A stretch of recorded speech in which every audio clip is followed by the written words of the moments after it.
Hello friends, we're here with Catherine. We have another 5-string on this vintage violin. On the back it is stamped glass near the top back button. Violin's over 100 years old for sure, German made, very likely. It has a label in there saying von Fried glass. I think it is, I don't think the label's correct. I think it's probably just a German manufactured copy. But all that said, let's turn it over to Catherine and see how 5 strings sound on this.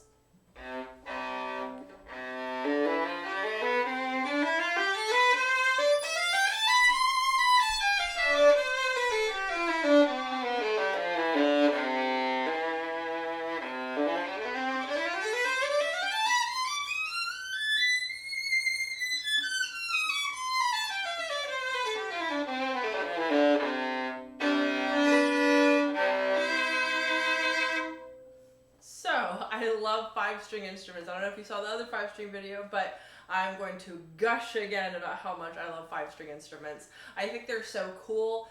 They combine, the best of both worlds, the violin and the viola.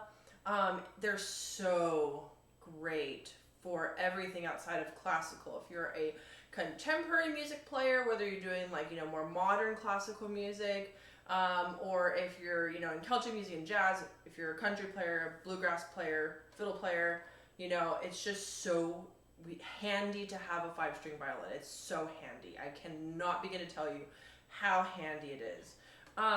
Because, a lot of times, I'm more in the, I do some jazz, I do a little bit of country, a little bit of Celtic. And so being able to play, melody,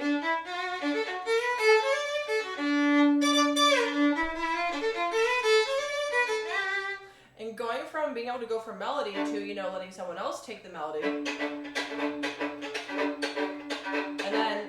then I can just chop the bass lines with the added C string instead of having to chop, I personally don't really like to chop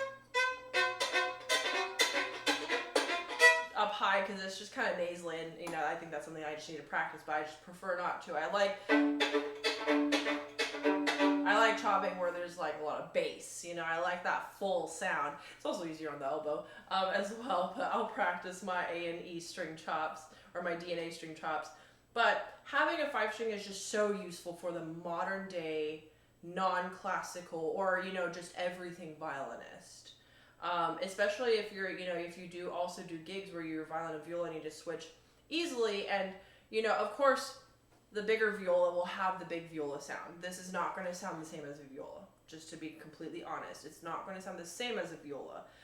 But if you just have to be able to switch in between and be able to, you're in a quartet, you just have to be able to, go smoothly between viola parts and violin parts, it's just so perfect. It's so perfect for a scenario like that. Also, you can play Bach cello suites on here.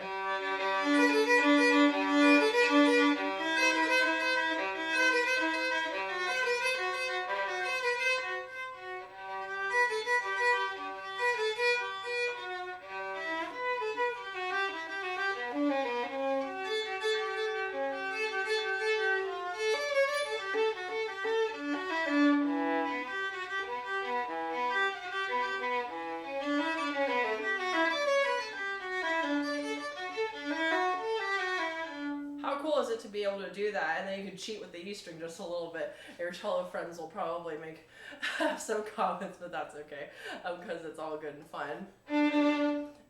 This is a little solo. I played Sweet Georgia Brown earlier, and I did some of the bass line for Sweet Georgia Brown. I wrote a little improv for 5-string violin for Sweet Georgia Brown for a concert I recently played, and so I'll play that for you because it was designed for the 5-string.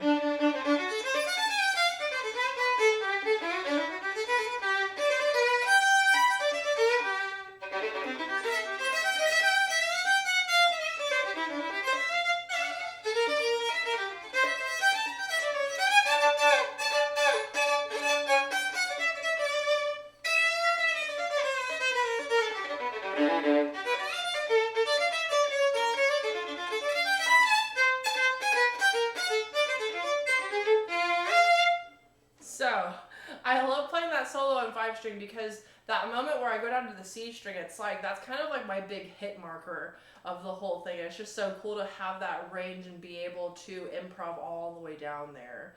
And again, you know, it just really opens up a lot of possibilities and ranges, especially, you know, if you're a gigging musician. It just really opens up all those avenues, especially if you play pop music, you know, like playing some bass lines on here is and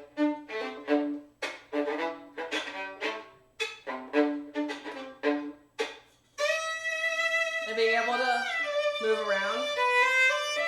It's so fun. It's so cool. It's really, really fun.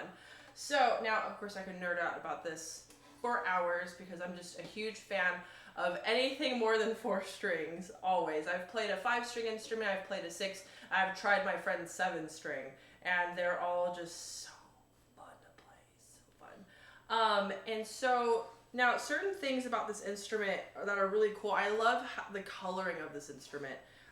It's just stunning. Like, I love this kind of like cool brown tone that we have on here.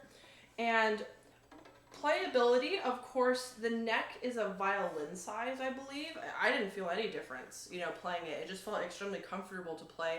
And overall, it was very easy to play. Something that I noticed is that because I believe, you know, John will correct me later, but because this is a factory-made instrument, you know, sometimes they don't always, you know, check the dimensions, and so the I forgot what this is called, the fingerboard. The fingerboard and the neck are slightly crooked, just a tiny bit. Whenever I first played this, and John, you know, did not inform me of that, I did not notice that the neck was crooked. I genuinely didn't notice until I took a look at it. Because if you are playing a 5-string instrument and, you know, you're doing all of the contemporary things, you don't really go up here on a C string. It would be perfectly fine on the GDA. It would only affect the C string, but I don't, personally, me as a 5-string player, I don't play that high on this because if you're playing in this range, you may as well just do it on the G string where the sound will be just, you know, just a touch healthier. And so despite the crooked neck, I had no issues playing it. It felt perfectly fine to play. And yeah, I am just a huge promoter of the 5-string violin. I think it's wonderful. I think it is the essential instrument for every modern day string player. So, of course, you only hear so much. I can only talk so much. I can only play so much. Y'all got to come to Reviva Violins and try this beautiful 5-string violin out yourself. Awesome. And yes, not to correct you, and you are absolutely right on everything. This was an actual happy accident, and by crooked, the neck is actually kind of tilted to the right, so the bottom left of that fingerboard kind of kicks out, or actually opposite of that. So it really doesn't leave you much room on the fingerboard on the low C side to play, but it gives you so much more room on the, as you're looking at the violin, the right side, your E, A, D, and G string have a lot more room to play. So if that neck was just a bit crooked, that is the best way for it to be. So luckily it doesn't impact play and it gives you more fingerboard room for the other strings. So I can barely tell. Honestly, barely. It's so minuscule I can hardly tell. So as a seller, the only reason I mention that is just full disclosure, but hey, it worked well. So you've heard it from Catherine, and I'd love to hear your comments. Thanks, and play on, my friends.